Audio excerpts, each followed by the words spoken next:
Ecuador cierra temporalmente sus fronteras terrestres. Solo quedan habilitados 2 pasos internacionales, el de Huaquillas en El Oro y el de Rumichaca en la provincia de Carchi. Y no se conoce hasta cuándo se aplicará esta medida. Los jueces anticorrupción protestan por las condiciones indignas en las que hacen su trabajo. Denuncian no tener ni lo básico y demandan del Consejo de la Judicatura seguridad y recursos. Ocurre en medio de las investigaciones por las presiones en contra del juez Carlos Serrano. Esta mañana se instaló en La Libertad Santa Elena una audiencia de habeas corpus en la que se decidirá si Jorge Glass es trasladado a un hospital para recibir atención médica. El expresidente asistió vía telemática pese a que el juez había pedido su presencia física y tras una hora de diligencia se suspendió. La vacunación contra la influenza se extiende a toda la población, ya no solo a los grupos vulnerables. Sin embargo, se registra escasa afluencia en los vacunatorios. La audiencia para vincular a 3 cabecillas de los Lobos al crimen de Fernando Villavicencio se postergó un mes y con eso podrá retomar el caso una jueza que fue sancionada por su actuación, lo cual causó el reclamo de las hijas de Villavicencio. La Contraloría detecta un perjuicio de $4,6 millones porque en mayo del 2022 CNT compró una plataforma tecnológica que nunca usó y tampoco sirvió para sus gestiones internas administrativas. California, en Estados Unidos, está en emergencia por una tormenta que motivó evacuaciones y deja severas inundaciones. ¿Qué tal? Buenas tardes, amigos. Iniciamos aquí la información en este viernes 26 de diciembre. La Cancillería anunció que Ecuador cerró parcialmente sus fronteras terrestres.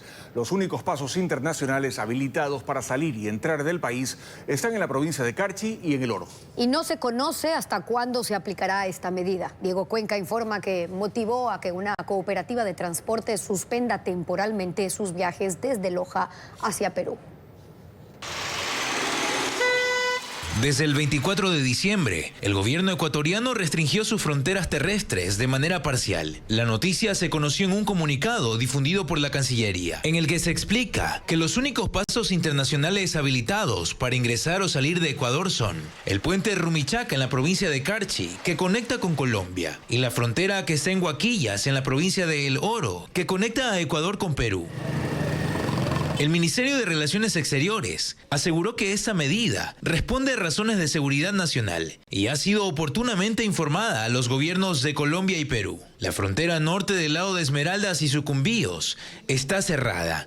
También los pasos del lado de Orellana, Pastaza, Morona Santiago, Zamora Chinchipe y Loja están bloqueados. En esa última provincia, esa medida impacta al cantón Macará, donde está el puente internacional que conecta a Ecuador con Perú. En un comunicado, las autoridades municipales, a nombre de sus 20.000 habitantes, rechazaron el cierre fronterizo porque afecta a su economía y el comercio de esa localidad. Por eso piden al gobierno que es fundamental aclarar el alcance y la duración de esta medida. Motivamos a un diálogo directo con las autoridades provinciales y alcaldes de frontera, con el objetivo de apoyar las tareas de seguridad, sin afectar la dinámica social, económica y humana de la frontera sur. La cooperativa de transporte Loja, que cubre la ruta Loja-Piura y viceversa, tuvo que suspender temporalmente sus servicios, porque el Centro Binacional de Atención Migratorio en Macará está cerrado. Cada día transportan 120 pasajeros en 2 frecuencias. La frontera Zapotillo y Perú también está cerrada. Personal militar con sus vehículos bloquean esa vía de conexión con el país vecino. Hasta ahora no se conoce exactamente por cuánto tiempo se aplicará el cierre parcial en las fronteras. Televistazo consultó a la Cancillería sobre este y otros detalles, pero hasta el cierre de este reporte no recibimos respuesta. 10 jueces de la Unidad Anticorrupción y Crimen Organizado enviaron una carta extensa al Consejo de la Judicatura alertando sobre las condiciones indignas en las que trabajan y pidiendo medidas de seguridad. Ocurre en medio de la investigación penal por las amenazas y presiones a su compañero Carlos Serrano. Informa Jacqueline Rodas. En medio del escándalo por las amenazas y presiones al juez anticorrupción Carlos Serrano, sus compañeros enviaron esta carta al Consejo de la Judicatura. Tiene 22 páginas y está firmada por 10 jueces de la Unidad Anticorrupción, encargada de resolver delitos relacionados con crimen organizado y narcotráfico. La dirigieron al presidente Mario Godoy, actualmente con licencia tras la difusión de los audios de su director provincial Henry Gaibor, presionando al juez Serrano para que favoreciera al serbio Yazdimir Serdán, procesado, que lo amenazó. La esposa de Godoy fue abogada del extranjero. El oficio también fue entregado a los demás vocales de la Judicatura. Dicen que es la 8ª carta que mandan desde que existe la unidad porque su situación es grave. Los jueces deben pagar los gastos de su personal de seguridad y no tienen vehículo blindado. Deben movilizarse por sus propios medios, incluso caminando en bus o taxi. No tienen condiciones tecnológicas adecuadas, lo que causa demora y suspensión de las audiencias. Tienen gran carga de trabajo y poco personal de apoyo. Solo hay un asistente por juez. Padecen desgaste físico y psicológico por el exceso de carga laboral y el riesgo que corren. Y no les pagan viáticos, transporte ni vivienda a los jueces que viven fuera de Quito. Adjuntan las estadísticas de jueces asesinados. Recuerdan que por mandato constitucional, el Consejo de la Judicatura es el ente encargado de la seguridad de los jueces. Y sobre los fondos para las medidas que solicitan, recuerdan que en este periodo fiscal, el Consejo de la Judicatura no pudo ejecutar 11.5 millones de dólares, sumando 5.3 millones que durante el año el Ministerio de Economía le retiró por falta de ejecución. Finalmente señalan que no tienen condiciones dignas para trabajar. Adjuntan las imágenes del vehículo con explosivos encontrado detrás del complejo judicial donde laboran y advierten que conforme pasa el tiempo sin atención, aumenta el riesgo a sus vidas. Ecuador está en el más alto nivel de la lucha global contra la corrupción, según afirmó Mario Godoy en la Convención de las Naciones Unidas en Doha, en Qatar. El funcionario, hoy cuestionado por audios en los que su mano derecha presiona a un juez, habló de ética, transparencia, combate a la delincuencia organizada y el lavado de activos. Hace apenas una semana y en medio del debate general de la Convención de Naciones Unidas contra la Corrupción, realizada en Doha, Qatar, el mismo presidente de la Judicatura, Mario Godoy, le habló al mundo de cómo está la justicia en el Ecuador.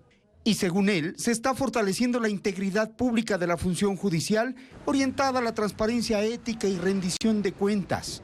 Así lo dijo antes del escándalo que lo salpicaría en Ecuador. ¿Qué orientan?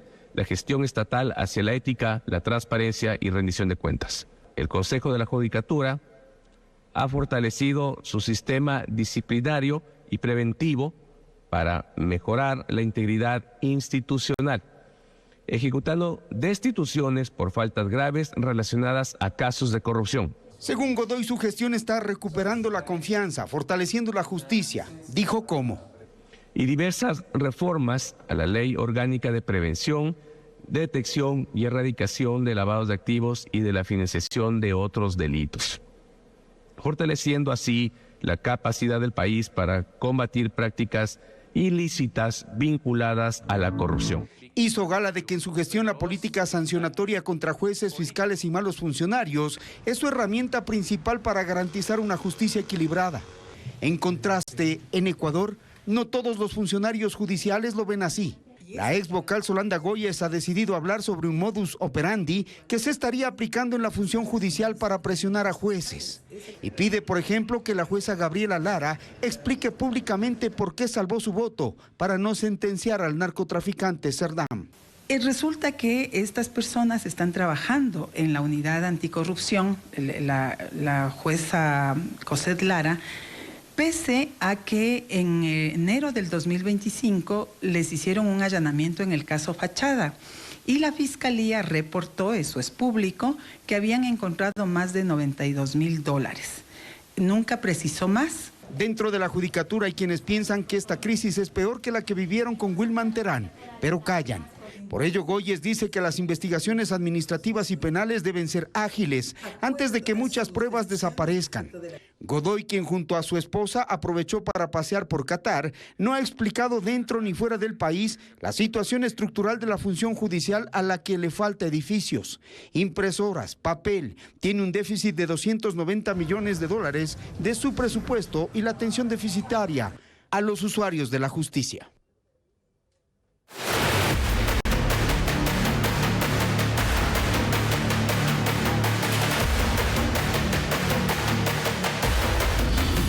Jorge Glass, a una nueva audiencia. La audiencia de habeas corpus en la que se decidirá si el ex vicepresidente Jorge Glass debe ser trasladado o no a un hospital se suspendió hace pocos minutos por la ausencia del delegado del Ministerio de Salud. La audiencia será reinstalada mañana. Merlin Ochoa nos tiene un informe. Adelante, Merlin, te escuchamos. ¿Qué tal? ¿Cómo está? Muy buenas tardes. Así es, Pedro. Hace pocos minutos concluyó la audiencia de habeas corpus correctivo aquí en el Complejo Judicial de la Libertad en la provincia de Santa Elena. La diligencia inició a las 11:20 de la mañana. Glass desde el 10 de noviembre está en la cárcel del Encuentro y aunque el juez dispuso que sea trasladado de forma presencial, el ex vicepresidente se conectó por Zoom. El accionante sostiene que las condiciones de detención han agravado el estado de salud física y psiquiátrica de Glass. Pero durante la audiencia, el abogado de la cárcel del Encuentro resaltó que Jorge Glass hasta el momento ha recibido aproximadamente 16 atenciones médicas de diferente tipo. El abogado de Jorge Glass se refirió a este tema. Escuchemos.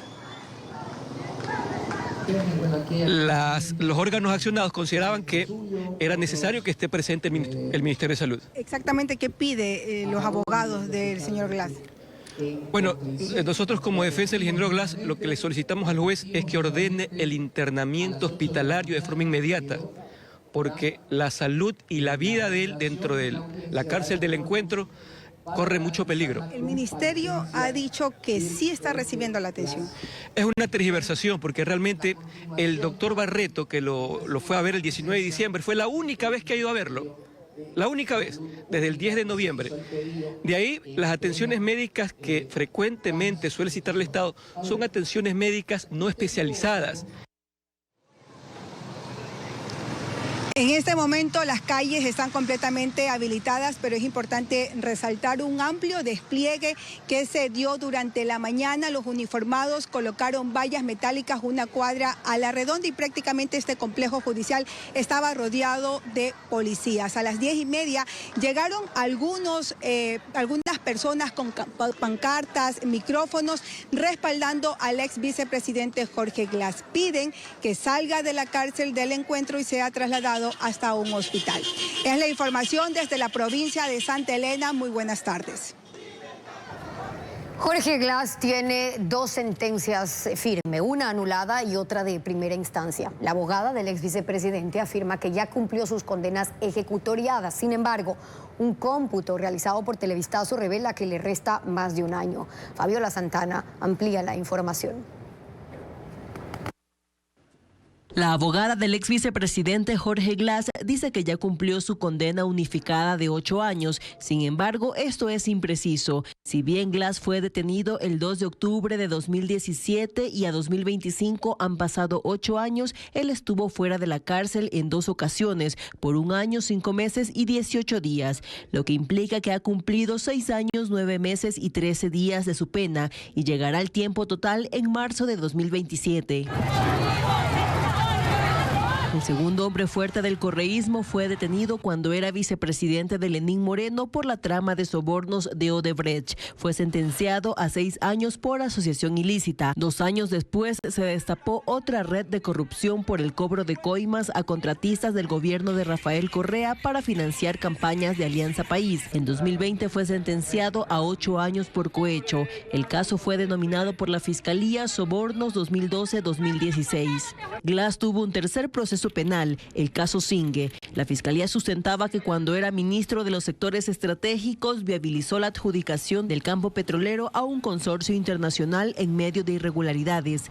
En enero de 2021 fue sentenciado a 8 años por peculado, pero en noviembre de 2022 un tribunal anuló esa sentencia porque se basaba en un informe de Contraloría caducado y debía reiniciarse. Con las dos sentencias en firme, la justicia hizo el cómputo de penas y en 2023 decidió que el ex vicepresidente debía cumplir 8 años de los 14 que tenía acumulados. Con ello, la defensa de Glass pretendía su prelibertad, pero le llegó otro proceso, esta vez por irregularidades en las obras relacionadas a la reconstrucción de Manabí tras el terremoto de abril de 2016. En junio de 2025 fue sentenciado a 13 años por peculado. Ese fallo aún no está en firme y la prisión preventiva de Jorge Glass caducará en enero próximo, con lo que podría reactivar su proceso para salir de la cárcel. Nuevo incidente en el caso Magnicidio FB que investiga el asesinato del ex candidato presidencial Fernando Villavicencio. La audiencia de formulación de cargos contra 3 cabecillas de los Lobos se diferirá por un mes. El juez encargado, Giovanni Freire, notificó sorpresivamente la decisión que ha provocado reacciones de la fiscal del caso y las hijas de Villavicencio. Informa Hernán Higuera. Un nuevo incidente con polémica judicial incluida provoca el aplazamiento por un mes de la investigación del caso Magnicidio Fernando Villavicencio.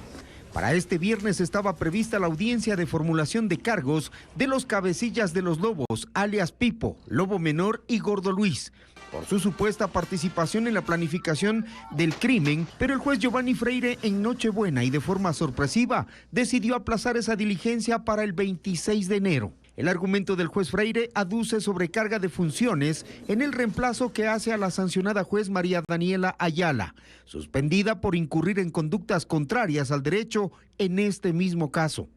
El juez Freire aduce también que la audiencia para vincular a los cabecillas de los Lobos trastoca el resto de audiencias planificadas. A la fiscal del caso, Ana Hidalgo, le ha parecido extraño ese argumento. De hecho, en un petitorio, Fiscalía califica de insólita la decisión del juez, a la que se le ha interpuesto un recurso de revocatoria para que en un plazo no mayor a 5 días se ratifique esa audiencia. De no hacerlo y mantener la disposición para un mes después, el caso Magnicidio FB entrará en una nueva polémica. El retorno de la jueza María Daniela Ayala, cuestionada por los familiares y la defensa de Villavicencio por su falta de objetividad. En este escrito, Amanda y Tamia Villavicencio le dicen al juez Freire que la medida es desproporcionada y que esta dilación afecta la certeza procesal y la intervención oportuna de las víctimas sin que se haya explicitado un obstáculo real que impida sostener el señalamiento de la audiencia de hoy. Pues temen además que la jueza que negó la prisión a José Serrano y Javier Jordán e hizo cuestionamientos de carácter político a la Fiscalía vuelva a dirigir el caso. La suspensión de un mes sin sueldo que le impuso la judicatura a la jueza Ayala se cumplirán días antes del 26 de enero, fecha en la que Freire ha convocado a la audiencia. Nos vamos a la pausa y al regresar, en Guayaquil pocos pacientes acuden a los centros de salud para vacunarse contra la influenza. ¿Por qué ocurre?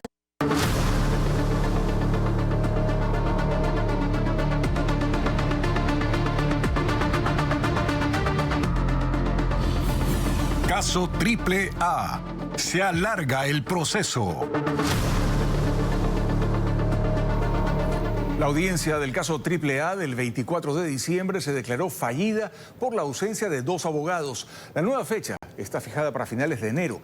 Patricio Díaz relata que el alcalde de Guayaquil, Aquiles Álvarez, insistió en que el proceso es parte de una persecución.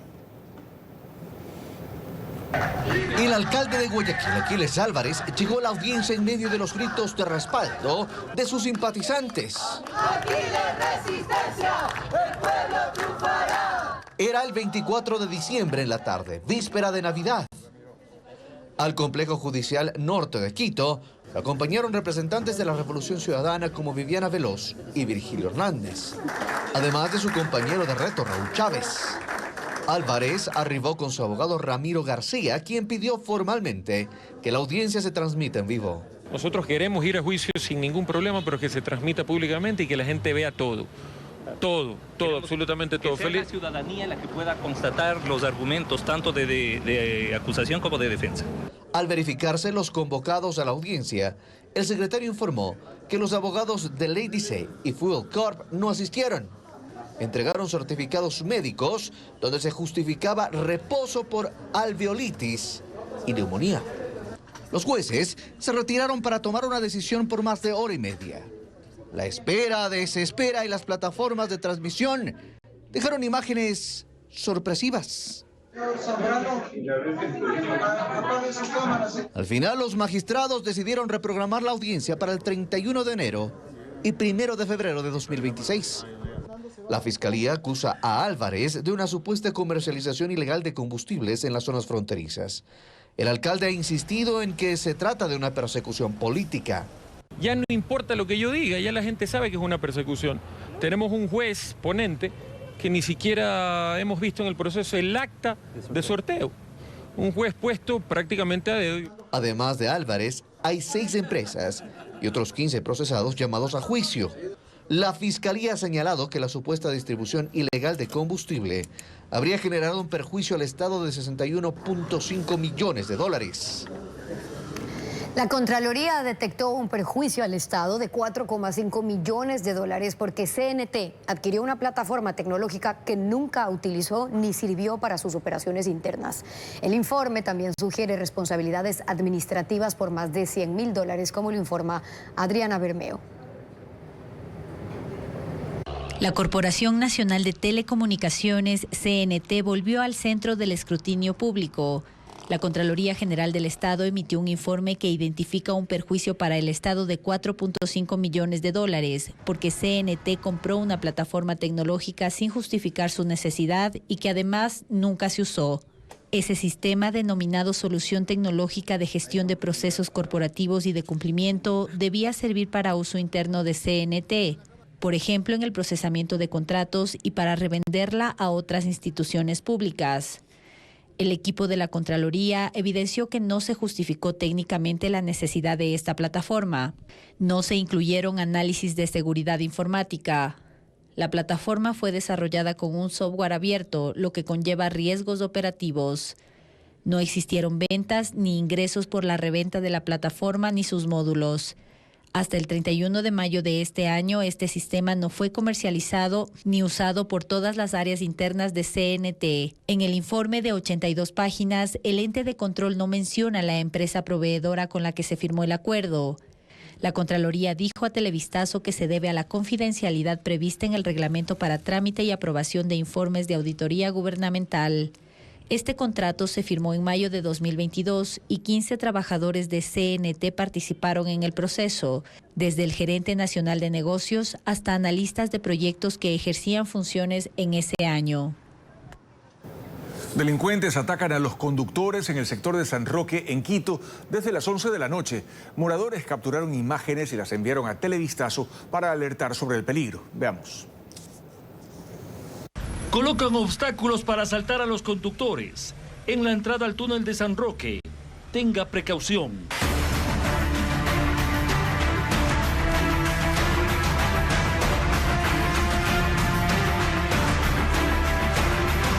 Aquí es una zona de bastante inseguridad, bastante complicada, bastantes personas vendedoras ambulantes. Y ya no sabemos qué parte es segura de la ciudad porque se transita arriesgando uno la vida por toda la ciudad.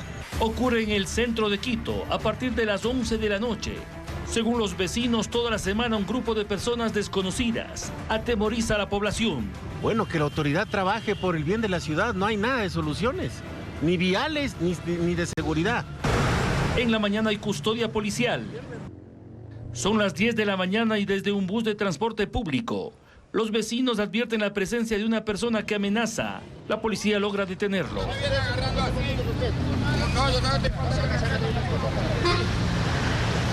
Unidades policiales que estén pendientes porque sí, aquí ha sido siempre una zona bastante insegura, de bastante robo y bastante peligro. Es una zona insegura, donde todos saben que hay robos. Pero sobre todo en la noche nadie hace algo para evitarlo. Es la situación en el sector de San Roque, que empeora en esta época de fiestas. Un bus interprovincial se precipitó a un barranco en la vía Loac-Santo Domingo la tarde de este jueves. El siniestro ocurrió en el kilómetro 63 en el sector Esperia. Como resultado, una persona murió, otras 25 quedaron heridas. Los afectados fueron trasladados a varias casas de salud.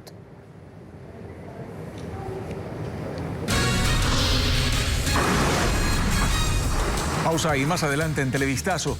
En California, Estados Unidos, se declaró estado de emergencia por una potente tormenta que dejó decenas de casas sepultadas bajo toneladas de lodo.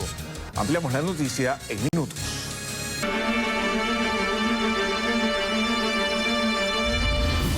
Supergripe. Es necesario cuidarse.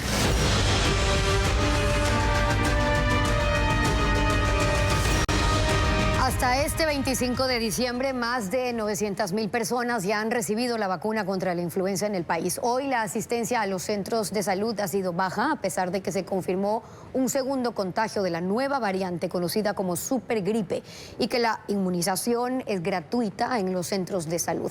María Gabriela Carpio nos amplía.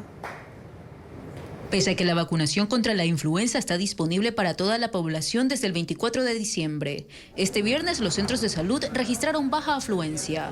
En el ubicado en las calles Francisco Segura y Quito, en el centro sur de Guayaquil, las personas llegaron de a poco durante la mañana y no se observaron filas extensas. Hay muchos casos de gripe, entonces está bien que debemos de estar protegidos. Algunos ciudadanos como Rita y Mario decidieron vacunarse por prevención, más aún luego de que se confirmara un segundo contagio de la variante K de la influenza tipo AH3N2, conocida como supergripe. En la pandemia perdimos muchos familiares y eso nos quedó ya de experiencia para poder vacunarnos. Hay que estar preparado y me imagino que esto ayuda muchísimo. Según personal médico, este escenario se explica en parte porque mucha gente se encuentra fuera por la temporada festiva y porque muchos aún se están informando sobre la disponibilidad de la vacuna, cuyo acceso es gratuito. La variante, el subclado K, protege no al 100% porque es una variante nueva, pero al ser una influenza del tipo A, da una protección necesaria para poder evitar las complicaciones.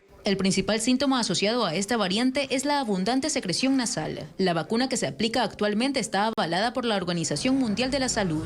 Su función principal, aclaran los especialistas, no es evitar por completo el contagio. No es que la persona no se va a enfermar una vez que se vacune. La persona puede enfermarse. Lo que nosotros queremos evitar a través del proceso de vacunación es que existan las complicaciones, bronquitis, neumonías. En Quito el panorama fue ligeramente distinto. En el centro histórico la afluencia fue un poco más notoria, sobre todo de adultos mayores, quienes hicieron fila desde temprano para recibir la vacuna. Claro, para poder salir a cualquier lado, estamos con la vacuna y ya no nos da con mucha fuerza. A escala nacional esta campaña de vacunación se extenderá hasta marzo. Para ello el Ministerio de Salud adquirió 4.5 millones de dosis, que se aplican en más de 1.900 centros de salud en todo el país. Hasta este jueves se han administrado 913.977 dosis contra la influenza a nivel nacional. Las autoridades informaron que este domingo 28 de diciembre se realizará la tercera vacunatón, con brigadas desplegadas en sitios de alta afluencia como parques, centros comerciales e iglesias.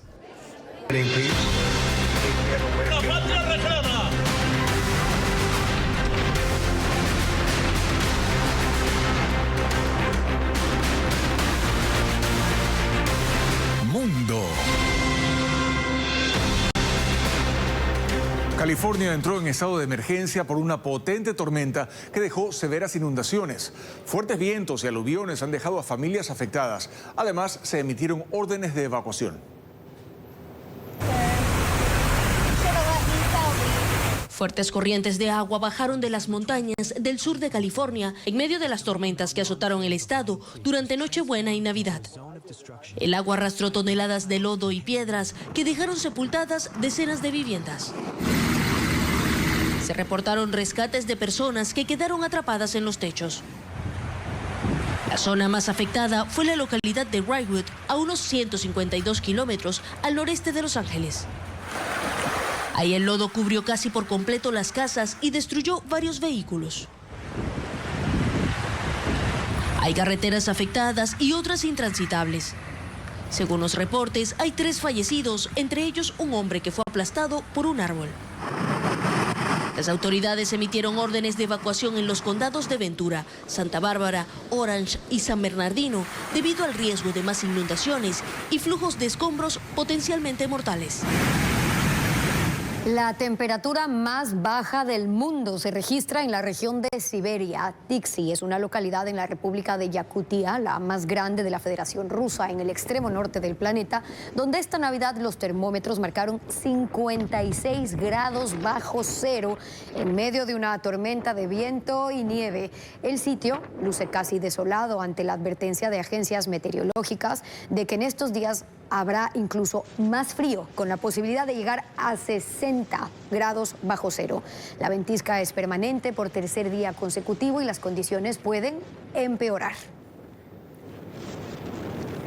China establece sanciones contra 20 industrias de defensa de los Estados Unidos por la venta de armas a Taiwán. El castigo se deriva de un reciente acuerdo armamentístico entre Washington y Taipei por negocios cercanos a 11.000 millones de dólares. Si bien no han especificado el alcance económico de la medida, incluyen la prohibición de realizar nuevas inversiones en el gigante asiático y la entrada de sus principales ejecutivos a China. Ese país considera a la isla de Taiwán como parte de su territorio. No ha descartado el uso de la fuerza para lograr su reunificación y el temor de una invasión es motivo de constantes fricciones en la relación entre China y Estados Unidos. Estados Unidos lanzó un ataque aéreo contra posiciones de ISIS en el noroeste de Nigeria. El presidente Donald Trump afirmó que la operación tuvo como objetivo neutralizar a militantes del Estado Islámico que atacan y asesinan brutalmente a los cristianos en ese país. Los blancos fueron posiciones del grupo La Curagua, una organización yihadista. Según fuentes del Departamento de Guerra, el gobierno nigeriano aprobó el bombardeo. Grupos vinculados al nacionalismo hindú protagonizaron actos de vandalismo y altercados públicos en espacios cristianos en varios puntos de la India durante Navidad. Los ataques tuvieron como objetivos iglesias, escuelas, grupos de villancicos y vendedores ambulantes, además de grandes centros comerciales donde se destruyeron árboles de Navidad, pesebres y otros adornos. La Conferencia Episcopal de India expresó su profunda preocupación por el aumento de los episodios violentos contra la comunidad cristiana. La famosa lotería estadounidense Powerball tuvo un solo afortunado que se llevó 1.800 millones de dólares. Durante 3 meses sin un ganador, el monto se fue acumulando hasta que finalmente en el sorteo de Buena Noche se confirmó que el boleto fue vendido en una gasolinera de la pequeña localidad de Murphy, en Cabot, en Arkansas. En el sitio viven apenas 27,000 personas y hasta ahora el nombre del ganador no ha sido revelado y si decide cobrar el premio en un solo pago, recibirá 840 millones luego de impuestos.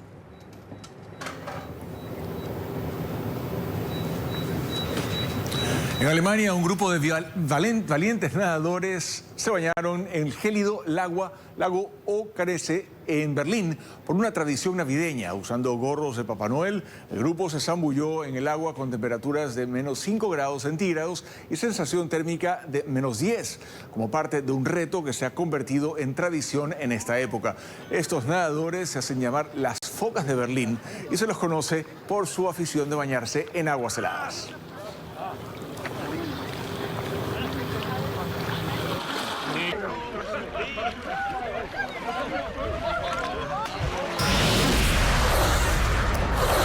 Y retomamos la noticia con la cual iniciamos este noticiero, el cierre de las fronteras terrestres de Ecuador. Ahora vamos a ir con Jairo Figueroa de nuestro canal aliado Noticias Caracol, quien nos reporta sobre la situación desde el departamento de Putumayo. Te escuchamos. Así es, pues las autoridades ecuatorianas atravesaron vehículos en el puente internacional San Miguel para evitar el paso de habitantes de esa zona del territorio ecuatoriano. Es decir, en este momento llevamos más de 24 horas en que fue cerrada la frontera. Esta situación ya produce inconformidad en la dirigencia del departamento del Putumayo y en los habitantes de la región. Encontramos aquí sobre el puente internacional una situación en la cual ha habido un cierre por parte del gobierno de Ecuador. Está la fuerza pública, tiene una tanqueta allí cruzada sobre la vía. Ha llegado el gobernador de la provincia de Sucumbíos, se ha dialogado con él y se está buscando una respuesta frente a esta situación. Los habitantes de la zona de la frontera le piden al gobierno de Ecuador evaluar la situación, habida cuenta que el cierre solo afecta la actividad comercial y cultural. Dicen que por lo menos 50 pasos ilegales son los utilizados por los grupos que delinquen en esta región entre Colombia. Personajes de películas y videojuegos forman parte de la ruta de monigotes gigantes en Guayaquil. Los artesanos encontraron inspiración en sus hijos y optaron por recrear los personajes que ellos querían. Lo informa Luis Alfredo Zúñiga. El personaje de Steve del videojuego Minecraft, que llegó a la pantalla grande este año, se levanta en las calles Ayacucho y La Décima, en el suburbio de Guayaquil. Charles Vilema, de 38 años, se dedica a elaborar monigotes gigantes hace 26 años y la idea de recrear a los personajes de Minecraft la tenía desde el 2022, pero este año decidió hacerlo porque sus hijas se lo pidieron luego de ver la película. Aunque Steve es el personaje que más destaca, con sus 7 metros de altura, toda la escenografía incluye unos 15 monigotes. De ahí tengo personajes como es la Malgousha, la villana, que tiene 3,50 metros. Tenemos también al lobito, que ese tiene 3 metros y de largo tiene 5 metros, y por ahí los otros personajes que ya vienen más pequeños, que son para la escenografía. Llevar a cabo este monigote gigante tomó un mes, con la ayuda de amigos, familia y vecinos, con jornadas de 2 horas diarias. Además, invirtieron $3.500 en su elaboración. Quienes acudan podrán tomarse una foto a $1. Uno se siente bien cuando las personas te felicitan por hacer algo que es emblemático aquí en Guayaquil, que es un monigote gigante. Entonces, la motivación es el amor al arte.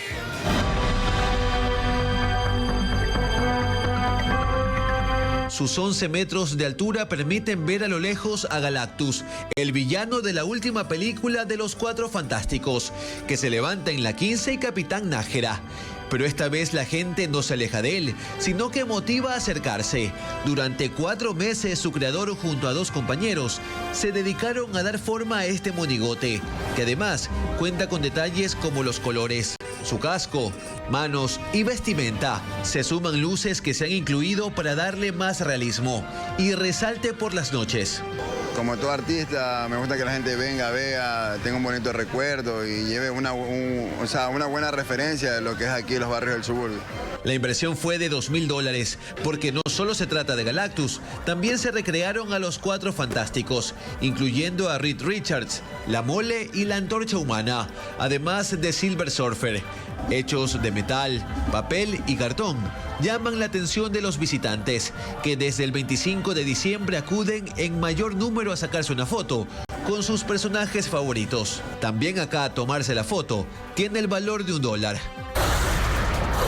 El rapero Snoop Dogg protagonizó el espectáculo navideño de la NFL, liderando un show que fusionó estilos, generaciones y culturas musicales. Y en el evento también participaron el tenor Andrea Bocelli, su hijo Mateo y las guerreras de K-pop.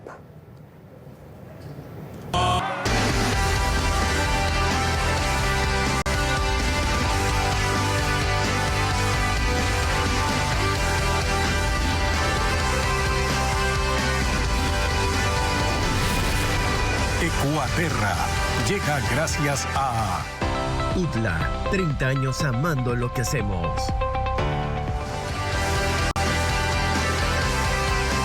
Ecuador posee una diversidad de paisajes, entre los que destacan los cañones formados por eventos naturales y se muestran imponentes y cumplen una función vital en el ecosistema. Así es, el equipo de Ecuaterra visitó el cañón del Toachi en la provincia de Cotopaxi. Carla Delgado tiene el reporte.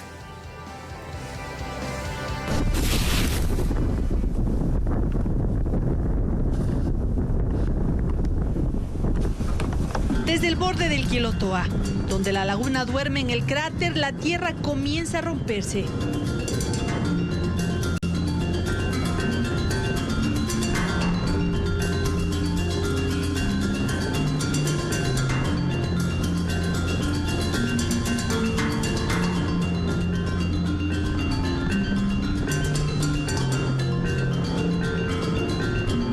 Esta grieta gigantesca destaca como si algo a este paisaje cubierto de tapices naturales lo hubiese partido en dos.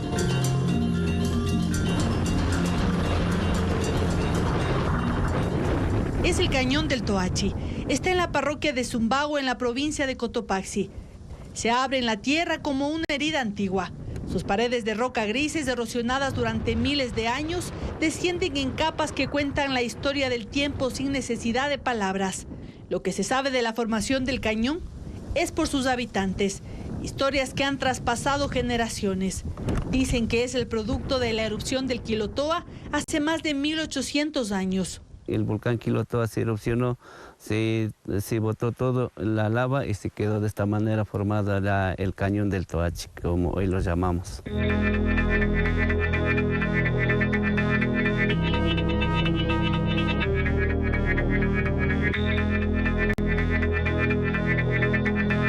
El cañón tiene alrededor de 40 metros de profundidad y alcanza los 100 en algunos tramos, con una pendiente de 60 grados. Es por eso que todo lo que se mueve en medio se pierde entre las gigantescas paredes.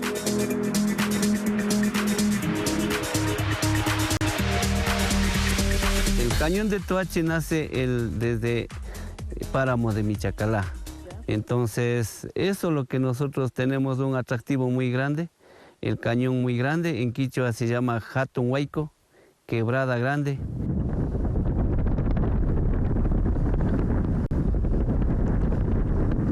La roca áspera y quebrada revela siglos de erosión. Hoy, el cañón no solo atrae a turistas y científicos, sino que se mantiene como un recordatorio visible de la fuerza constante de la naturaleza. En el medio, otro protagonista, el río Toachi, que avanza con paciencia tallando el paisaje centímetro a centímetro. Aquí, el silencio es casi absoluto, interrumpido apenas por el viento que rebota contra los muros de piedra. El río recorre unos 160 kilómetros, pasando además de Cotopaxi por Santo Domingo de los Áchilas y desembocando en el río Blanco hasta llegar a Esmeraldas. Antes de que el río tuviera nombre, el cañón ya estaba allí, creciendo hacia abajo. Lo que hoy parece un abismo inmóvil es el resultado de un movimiento lento y persistente, una obra natural que continúa transformándose lejos del ruido de la ciudad.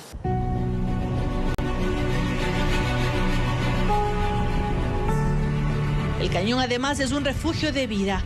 Crea microclimas distintos según la altura, la sombra y la humedad. Esto permite que convivan especies muy diversas, de animales y plantas, algunas endémicas o en peligro de extinción. Entre la flora está la chilca. Esta planta arbustiva es la más común de observar. Es usada por las comunidades como un antiinflamatorio.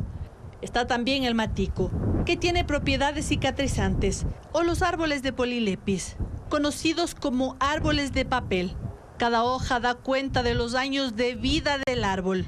El cañón está rodeado de pajonales que actúan como una esponja reteniendo el agua. Cuidamos primero reforestar con plantas nativas. Luego ya no permitimos que la gente pueden ahí poner los animales o destruir, eso no podemos aceptar. Eso cuidamos todo lo que es la comuna Ponce Quilotoa.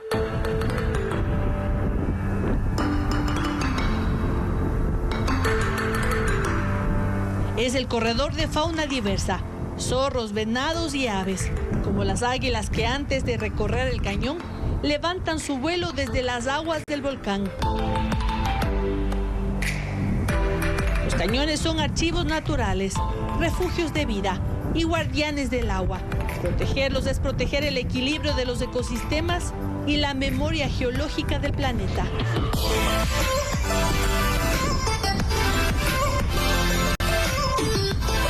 Gracias por acompañarnos en esta emisión. Recuerden que en ecuavisa.com pueden conocer más sobre los lugares turísticos del país que visita el equipo de Ecuaterra. Y en nuestras redes sociales, más información sobre la vacunación contra la influenza en el país.